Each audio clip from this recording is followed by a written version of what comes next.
Digital inclusion for all is something that we have been speaking throughout the day and will continue to speak about, particularly if you look at that this conference is on African soil for the first time. I had the privilege of attending the one in Barcelona. I was blown away. And I did think that when we have our MWC Congress alongside with the Shared Value Africa Initiative, the conversation should not be a vertical conversation about industry and the next technology platform and 6G, 5G, metaverse only. It should be a conversation around what are we doing as leaders on the African continent and globally to not leave anyone behind. My CEO, Tiki, consistently talks about how we should not leave anyone behind and we should be an organization or leaders that actually make sure that we drive profit with purpose, which is one of our mantras as an organization. So today, as we engage in the following discussion, I want us to anchor our conversation around a few words: education, financial inclusion, food security. One of our strategic partners, Virginia, was speaking earlier, and she spoke about the lack of food security on the continent and globally as a result of climate change. Technology has a big enabling role within that, particularly if we look at the agribusiness or agriculture and the role that technology can potentially play there, sustainable agricultural methods. Energy access is another word, or a term that I think we will discuss today when we look at digital inclusion, particularly when we look at the energy mix and looking at climate mitigation. I'm not in the school of thought that speaks to climate change. I think the change is here. So we rather speak to climate adaptation. Our ability to do that has a very strong reliance on technology. So if you look at the solar system, if you look at wind energy, the ability to maintain and manage that actually has a very heavy reliance on technology. And if we are a continent that's still vastly energy scarce, and energy deficient is rather the word, how do we then introduce technology? In South Africa, we have joined the load shedding term, where electricity is switched off deliberately for a few hours to conserve energy. Lo and behold, your electricity bill stays the same. And then we have to be thinking about adaptation technologies. But I think more importantly is the ability to move 1 billion people on this continent with us. And I say with us because we are a very privileged few who have uninterrupted access to technology, uninterrupted connectivity. We actually complain that the speed is so slow, I'm not able to play Fortnite, my kids would complain.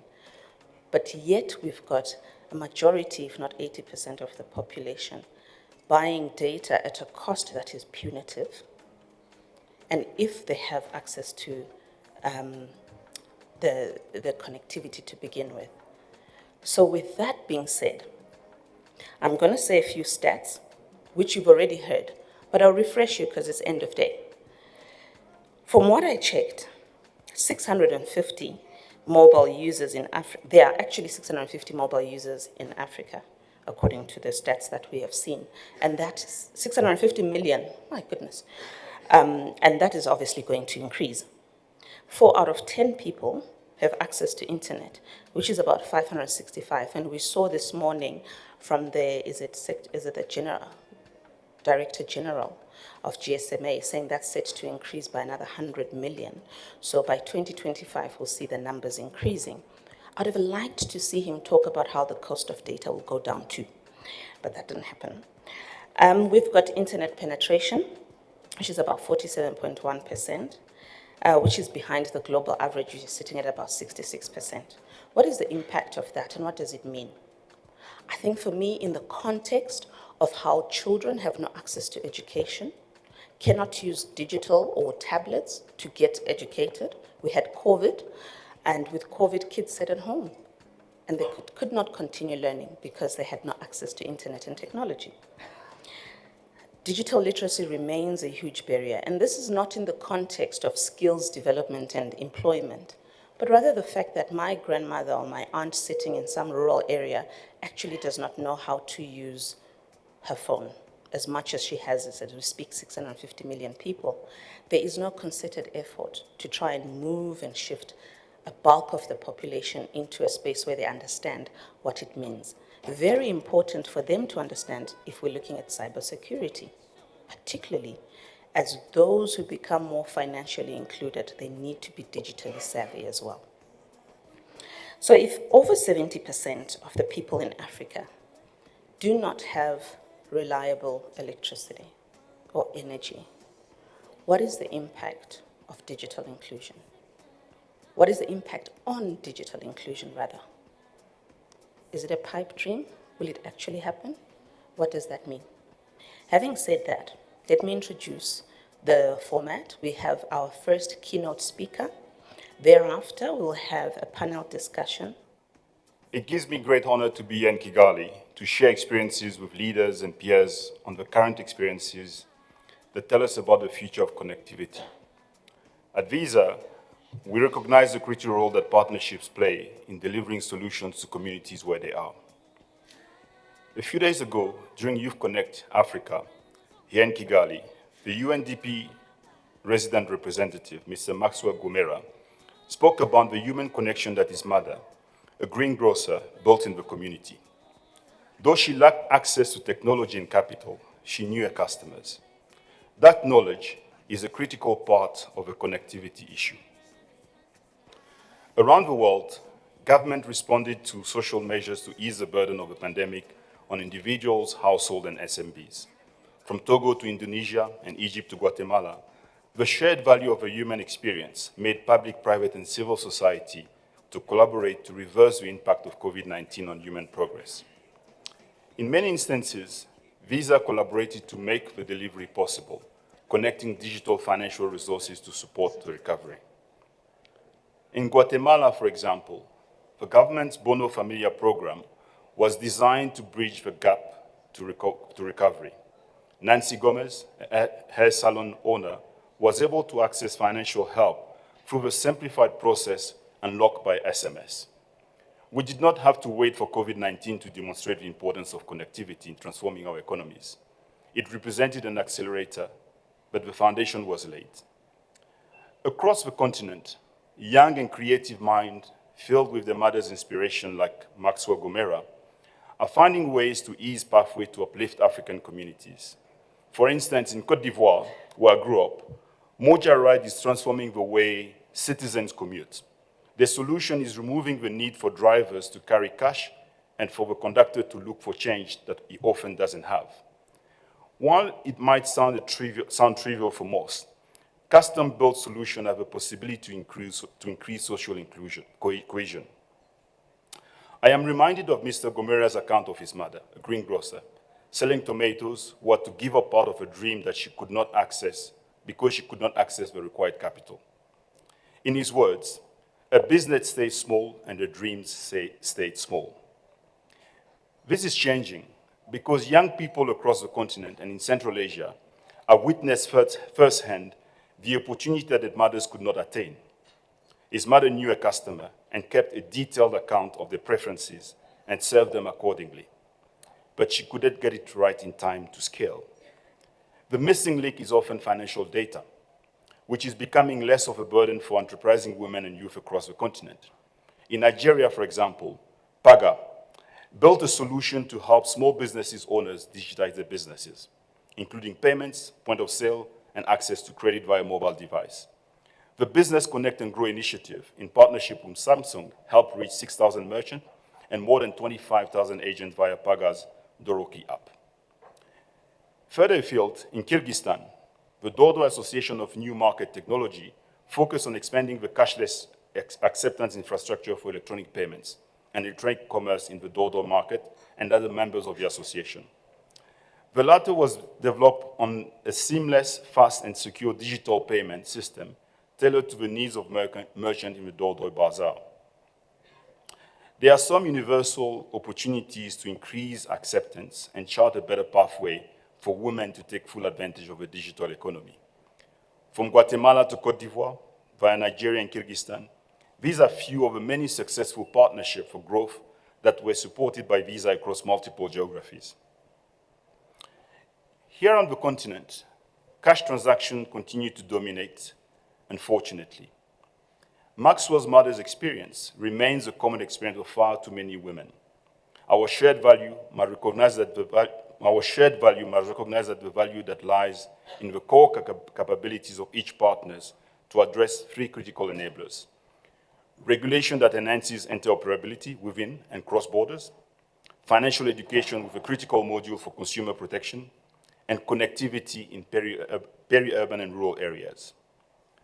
When I think about these three elements, I am reminded of Nitiban, who makes the case for us to uncover the hidden opportunities of informal economy.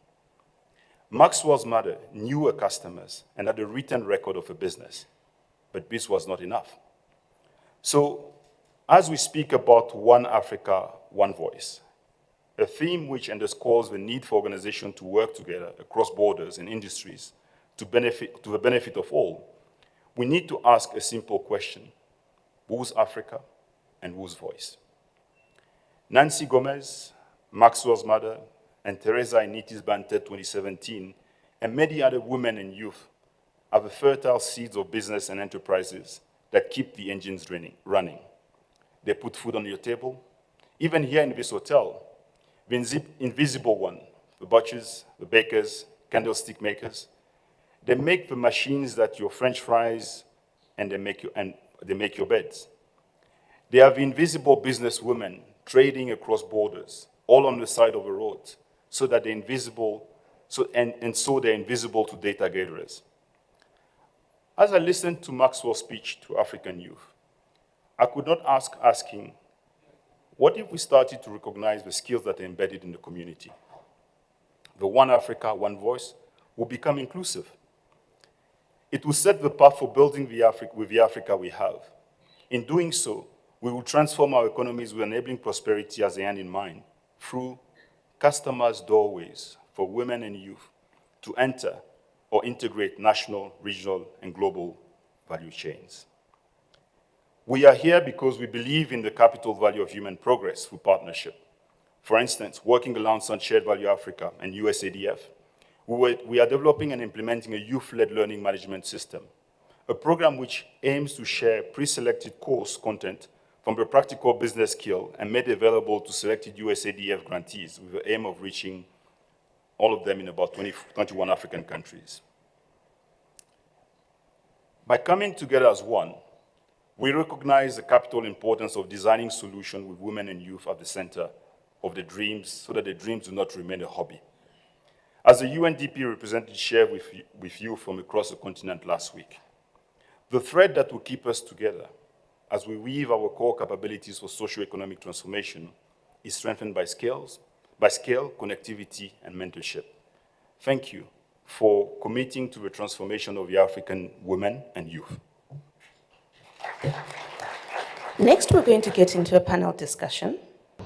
And as I gave the opening remarks, I did give a few keywords and did say we'll engage in it a bit further. I'm going to give each person a few minutes to give me your thought starters. We'll start with you, Jeremy, and we'll go around. And then we can get into discussions around digital inclusion. This is a subject that is very passionate to me and to ABSA, and I guess my future employer also. And that's the subject of financial inclusion and lifting up the lives and livelihoods of Africans across the continent. I'll just talk about a few things because I know time is against us. I mean, we're obviously all very committed to financial inclusion. We've heard all the statistics, which are still relatively disappointing to hear that 50% of Africans don't have access to the internet, right? We thought the computer would change our lives, and then obviously we've moved to the mobile phone, and still we've got work to do. So this afternoon, I'm looking forward to the discussion, around this. And maybe I would start with digital infrastructure. Just the stats that if we've got 50% of Africans not having access to the internet, 50% of Africans probably don't own a smartphone. So if you don't own a smartphone, then you're already restricted as to what you can actually do on your device. You're left with a USSD, pretty much analog device. And that's something which I'll talk about in a little while, because if we don't address that, it doesn't matter what data you have. If you're on that device, you're not really going to be able to do very much on that front. I think the second point is really around digital infrastructure. And in that space, you know, when I talk to leaders, they talk about infrastructure in the form of roads, railways, highways, ports, but I don't hear them talking about digital infrastructure. I don't hear them saying, what are we going to do to give free bandwidth across whole cities, right, to the population? We think of roads as your right to get from point A to point B, but we don't think about digital infrastructure as something to be provided by governments. Instead, we leave that to the telcos and say, you need to put up 5G towers, you need to make it available. So I think we need to flip that switch and actually say, what is the role around public sector, and what is that PPP arrangement that needs to actually confer competitive advantage, you know, to our people. Because if we don't have that infrastructure, then you don't have the smartphones to get onto it. It's like saying we're going to build a highway and then not give you cars, expect people to ride on bicycles with it. It doesn't really work, right? So I think that's something we need to look at. Now, in terms of financial access, very briefly, I mean, clearly we need to work in my mind around getting transactional processing down significantly and the costs of those transactions down significantly. And that's a function of cheaper data, and also banks and financial institutions looking at that. When we look at the situation today, we need to get millions of people to have bank accounts. Today, in many countries, it is a requirement to have a tax PIN or TIN to open a bank account. So we know that if we take the Kenyan example, you've probably got less than 10 million people with a tax registration number. So that means 30 million or so people cannot open a bank account. Hence, we've seen the proliferation of virtual wallets, because you don't require that to open an account. Now, the question is, you're going to be constrained around what you can do with a virtual wallet. And obviously, we're seeing a proliferation of products and services. But it's so important to get the cash transactions out of the system, because it improves GDP. And we've seen an improvement during COVID, but it's something which we need to look at. And we need to find digital ways of opening accounts that still give you the protections around KYC, AML, but tackle the risk where it needs to be tackled. Somebody with a $10 balance doesn't need to go through a detailed KYC process to open an account, and that's something we need to look at. Then moving quickly on, financial literacy, is really a huge issue. Digital skills is a real problem, and I think there's two levels to this. One level is the level at a usage point of view. Do I understand what products and services they are? Am I digitally literate to be able to get on that highway and use it? And then there's going to be the issue of digital skills that are going to be exported. Today, you've got data scientists in Africa that are all working for international companies. And with all due respect to international companies, they're paying international salaries and taking the skill sets out. So we're going to see brain drain, but the brain drain is going to be present with us. They will sit and they will be working in Africa for companies that are doing work outside of Africa. And right now, they're becoming unaffordable to African companies to be able to hire those people, because they're paying US salaries, right? So these are things which, it's great for those people being hired, but it might not be great if we can't generate enough people to train them. And then last but not least, I think one of the things we really need to think about is data analytics and gathering data.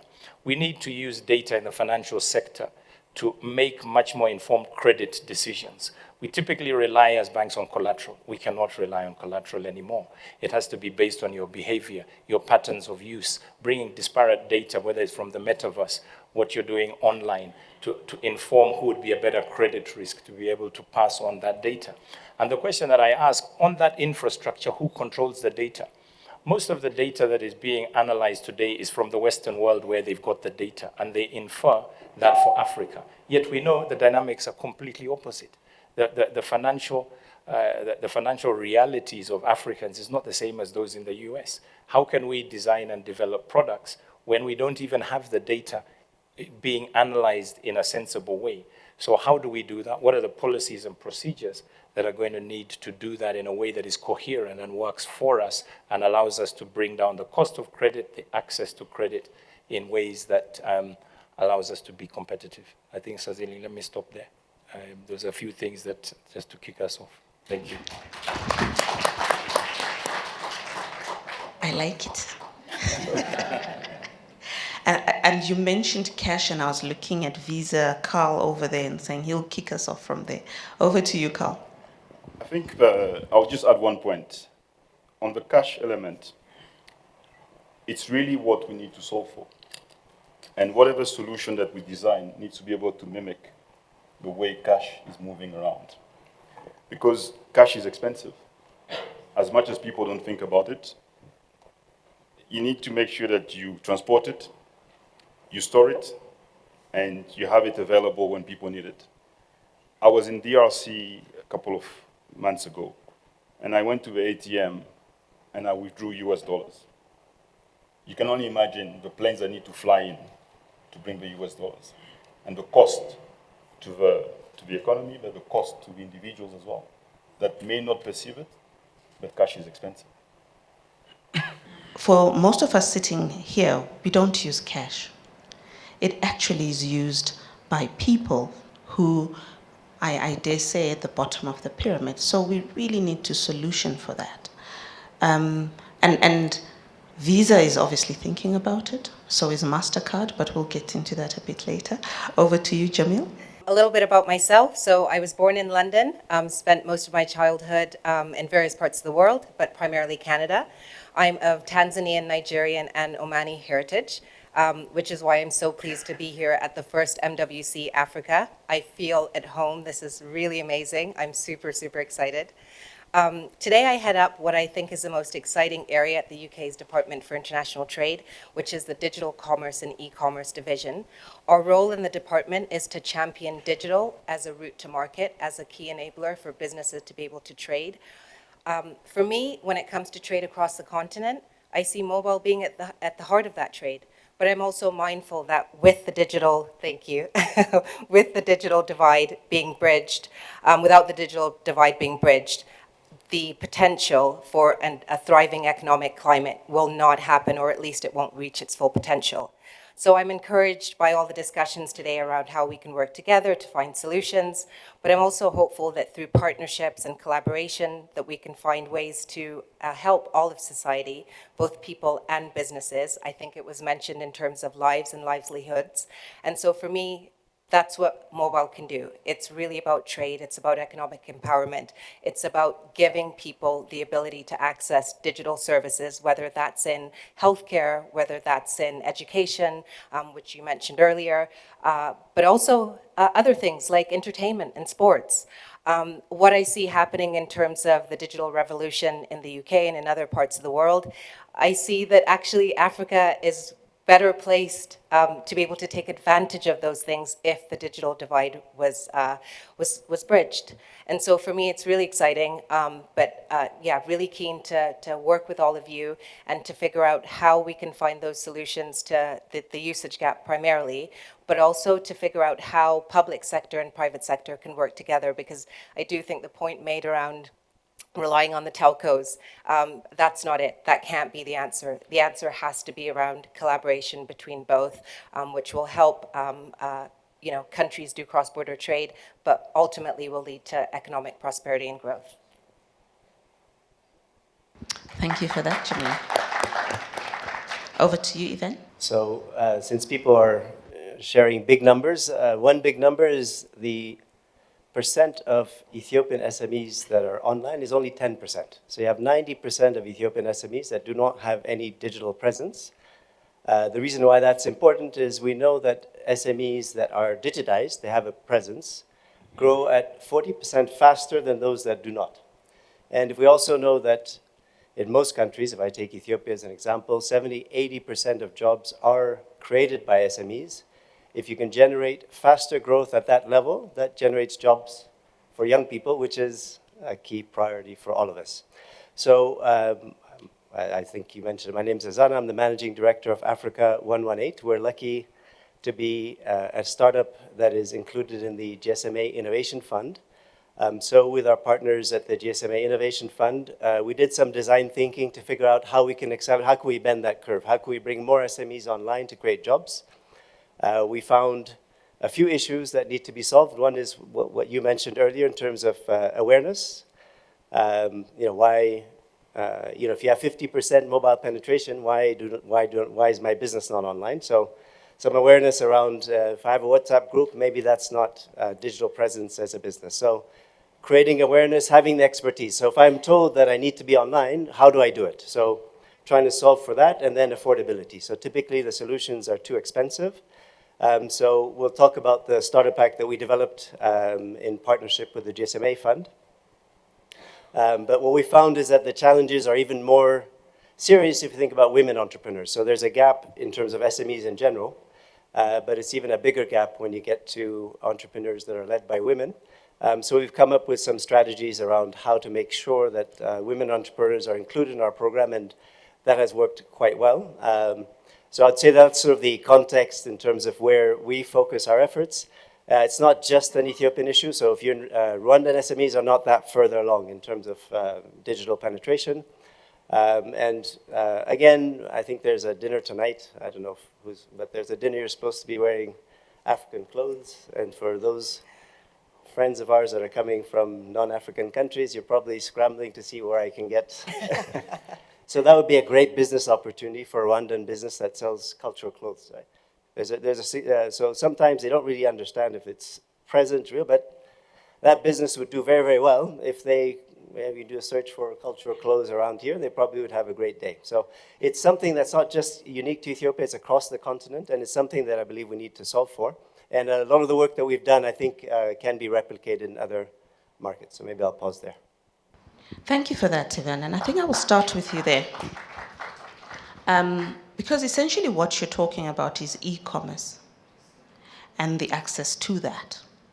And we saw with the COVID pandemic where it came with an economic impact of the lockdowns, and we could not go out and buy stuff. So you had to, all of a sudden, Pick and Pay, ShopRite, all of them had online. You could buy your groceries online, you could do everything online. Having said that, that obviously is digital inclusion, right? And I've seen the stats from GSMA. They talk to billions around e-commerce on the African continent. But how realistic is that? And is it even an option? I want us at this point to shift from articulating the problems that we've spoken to start speaking to the solutions. So you're an entrepreneur. You've had some growth, and you're part of the innovation at GSMA.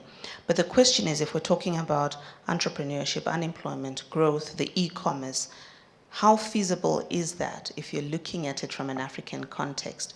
And from there, I'll ask you to take that, and then I'll double up and ask Jeremy to talk about it from the perspective of the financial sector enabling that and the technology required for it. Great question. So you need to segment. That's actually what we learned from the research. I think that when we went at it with an e-commerce proposition. So we have a mobile payment integration, a shop, and what you realize is around, of those that we surveyed, about 80% are not ready for e-commerce. So I think that the focus on e-commerce is maybe premature in many contexts, in many situations for SMEs. There's a lot involved in doing that, but just being present. So I need to have a sort of a web presence, my products, my prices, how to get a hold of me. It's okay if somebody calls me, comes to my shop, that's okay for now. So some segments are ready for e-commerce. So we work with the Ethiopian Women's Export Association. So there's trade between markets. They actually want their products online, show how they can trade. So for them, it makes a lot of sense. For other SMEs, I think the focus just on e-commerce is premature. We saw it. They like it, but then as soon as it becomes managing it, inventory, delivery, and all that. So I think it's great to train for it and have them get ready. But I think that just focusing on having everybody have an e-commerce shop, I think for some businesses is premature. That's what we found, but it's coming. So we just need to build towards getting there. So just customizing the solution for where the SME is. And then in many ways, what we found is providing support. So what we do as a business is, if you've decided that you're there, so the training and all that we do, but if you want to be there, we can help you as well. So, yeah, so I think 2 or 3 points to build on that. One, I think, like we said earlier, around partnerships, we need to get things like, because the device of choice is going to be a smartphone, I think, in my mind, right, and mobile internet. So we need to get smartphones down to under, $20, $10 with the ability to be able to transact. And I think that's got to be a focus between, in particular, telcos and the mobile handset providers. And I think that cost is coming down as innovation improves, then that will make it ubiquitous and people to be able to afford it.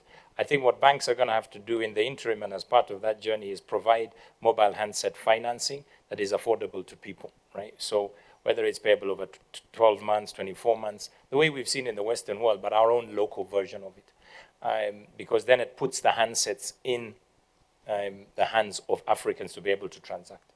I think the second thing is that this is where there's a divergence.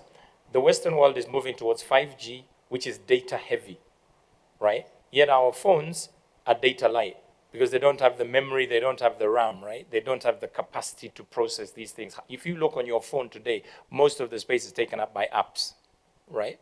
Not even by photos you've taken or what have you, right? And with all due respect to us in the room, we all have $1,000 plus phones, right?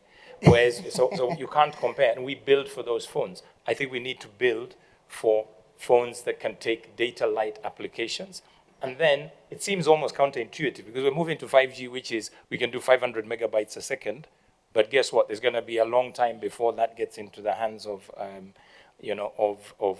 our users.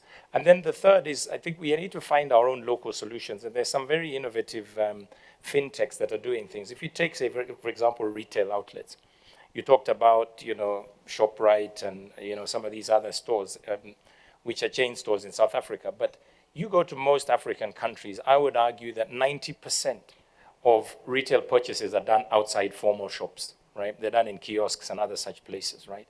They are not to do it. They don't have many goods and services. And there's companies like Wasoko who have got 50, 60,000 kiosks that are out there that are on a system using a mobile phone that manages inventory and manages supply chains, right? So they know exactly how many packs of margarine they're selling, how many packs of soap, how many packs of cigarettes that they sell on a daily basis. And banks should be able to use that data in lieu of security to be able to provide short-term credit, right? That's much more secure using that data than taking a bet on a business if you go and try and analyze their cash flow. And we need to bring all that data together because you've got bank accounts and then you've got mobile wallets, right? So if we can pull that data together, use the analytics, I think by partnering with fintechs, we can bring capital and provide it to people to start those businesses and employ more people across the continent. So I think those are a few examples of, I think, what we can be able to do going forward. Can I just jump Yes. in? So I think the other thing to add is education. Absolutely. So we also, we run a program called the Digital Exporting Program, and most of what we do is around education, so capability building. To your point, how do we provide education to these SMEs, micro SMEs, to be able to understand how to start? And we actually do that. But we don't do it ourselves as government. We do it with partners, fintech partners, marketplaces. One of the things we do is partner with over 50 marketplaces around the world, and they then help us educate the micro SMEs and the SMEs. So I think that that whole bit about partnership is absolutely critical because everyone in the whole e-commerce ecosystem has a role to play, whether it's the banks, whether it's the fintechs, whether it's DHL or UPS or whoever else on the logistics side. There is a role to play for all of them. And if they come together, there's no reason why we can't help educate the people that need that most to be able to get to a place where they do start to trade through mobile. And I just think that's something that perhaps we, as a whole, don't really talk about because there are obviously lots of other challenges to get to before that stage. But I also think it's something that we can prepare the next generation of entrepreneurs for, which is how to be digitally savvy and essentially be a digital entrepreneur, whether that's in university stage, but before they get to even starting up to startup stage, to starting up their own businesses. Yes, we can say the next entrepreneurs, right? University stage. But the reality we have on our continent is that a majority of these entrepreneurs we're talking about are women. Yeah. And their youth. Yeah. And as Carl, you mentioned in your keynote, they are sitting in that digital divide. And the solutions we come up with now need to address that because they pass it on to the next generation and it becomes a cycle. Okay. So how do we break the cycle, Carl? You spoke at the UN meetings a few weeks ago, and you spoke about women and youth. And also, just to touch on that, I'll ask also Jeremy to come back to you, and I'll get back to you, Jamila. Cost to serve. I hear these stories, I hear the ideas, I think they're great. But the reality is that as a banker, your cost to serve and the transacting cost is punitive, and people therefore have no access. How do we reduce that cost to serve? And I don't want the M-Pesa example. I want new examples to come up in our continent to see how we reduce the cost to serve, reduce the cost to transact, so that the very population, 80%, can have access, digital access, but also they're included in the economy. First, we need to think of them as the foundation of a pyramid and not the bottom. And what are the solutions that we need to find so that we continue to strengthen the foundation? I'm talking about the grocer, I'm talking about the baker, I'm talking about the carpenter. And can we find solution that allows individuals in a specific country to actually buy the goods and services from them? Because what we also find is that the consumption pattern of those that can afford is not necessarily geared towards the foundation of a pyramid. So we can't dissociate how people consume in the economy to how we support the foundation of a pyramid. In terms of a solution that we think about, I mentioned Moja Rides. So Moja Rides, they found a way to ensure that the example of a matatu in Kenya, for example, a taxi in South Africa, you can actually have a payment which is a tap solution. But for them to come up with that solution, they had to think about how do you ease the burden of the individual that is starting a business as in transportation. And the conversation cannot be separated from what's going on in the rest of the country. You know, Jeremy spoke about building roads and infrastructure.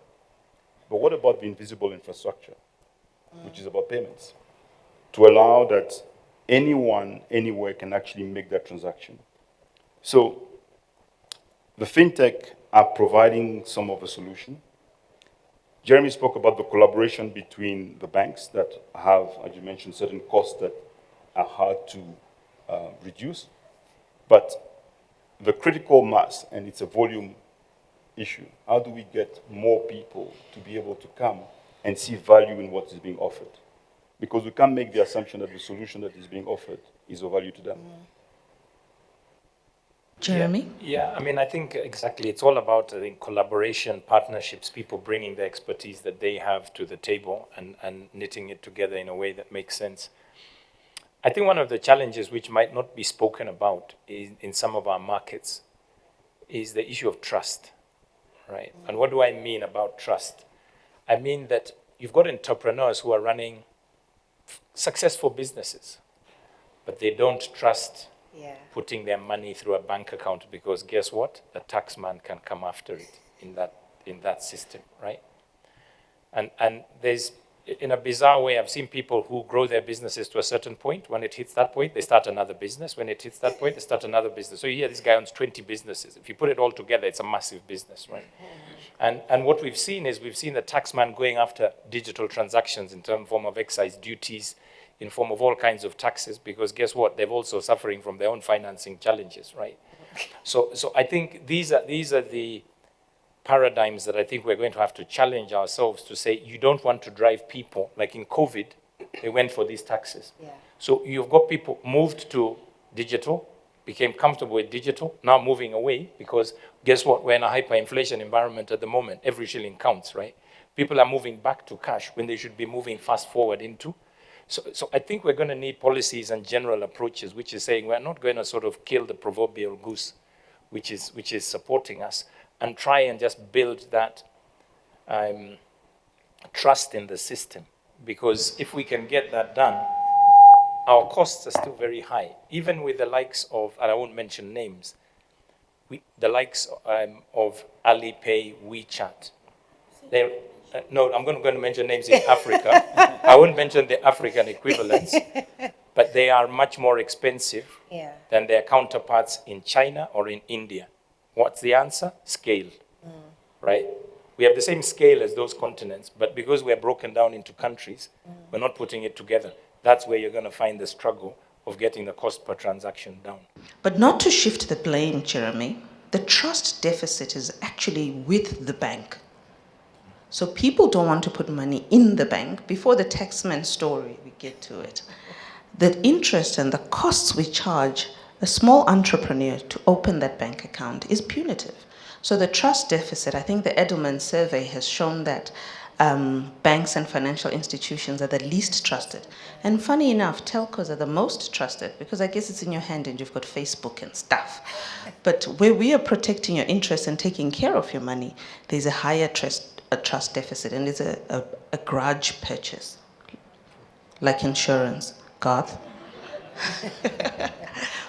I think answer to that. And then follow on to you, Carl.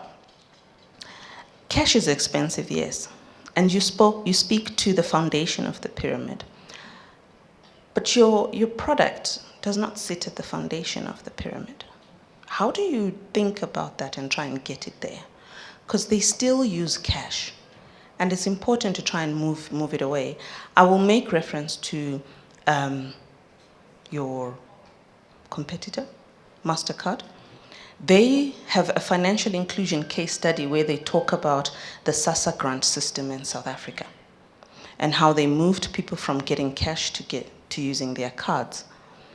But the banks, you can only have 2 withdrawals, and after that they'll charge you what they call SAS switch, which is not 10 shillings, it's actually now 20 shillings if you go beyond 2 withdrawals. How do we deal with that? Because those are barriers to entry, and they also limit the ability for us to be inclusive.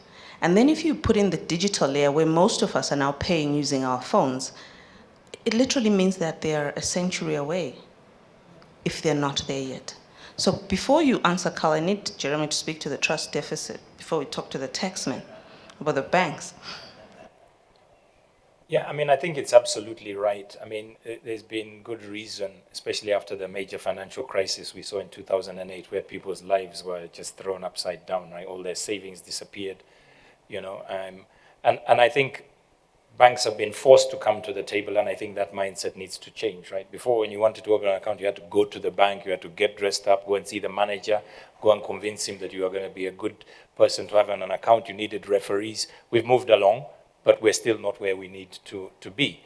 I think we still need to work very hard on efficiency. We still need to work very hard on automation, but I think we do need to consciously work on trust, and I think you do so indirectly by being a force for good. So what you talked about, it's the difference between incentivizing somebody to do something or punishing them if they do something different, right? So you punish you to take your money out. Why? Because you're trying to encourage them to keep the money in the bank, right?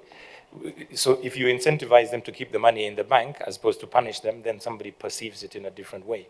So I think we're going to have to work with other industries on this and just see what they're doing. And I think fintechs, are coming up. They don't have any legacy, they don't have any history, and they just serve certain needs. And I think as financial institutions, we have to get with the program.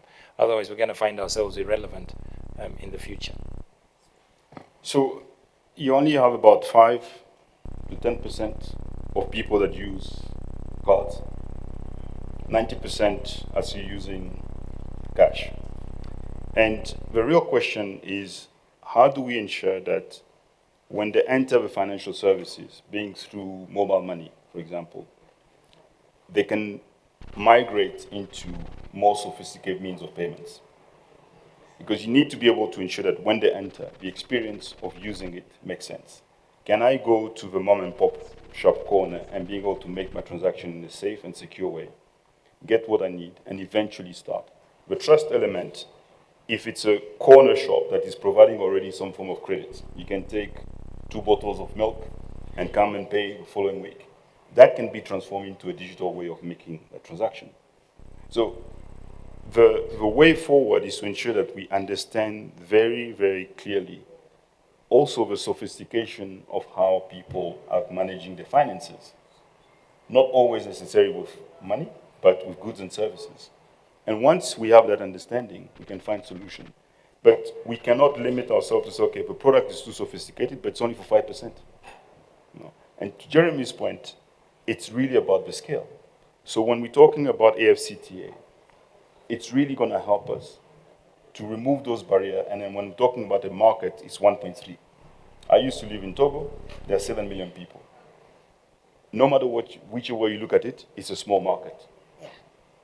You bring Nigeria and ECOWAS, then you sort of have about 300 million people to start the transaction. I think volume, scale, and the technology that is being brought by MNOs, fintechs, will take us a long way. Over to you, Ben. So just on 2 points, you talked about cost to serve and trust. I think when we talked about building trust, in terms of brands, we have a partnership with Google and with EcoBank. And when those two brands come together, SMEs tend to, and it's with a view of how do I get, open an account and get visibility. I think, I don't have to do research, but I think that the customers of the bank, the SME customers of the bank, would see that as being an investment that the bank is making in their growth, which I think is one way of building trust. And in terms of cost to serve, what we've done is found that the price point that, again, for what we do, which is visibility, making sure that customers can find you and you can grow, around $10 to $20 per month is as much as they're willing to pay. So we've really worked in terms of bringing down the cost of providing services to these small businesses.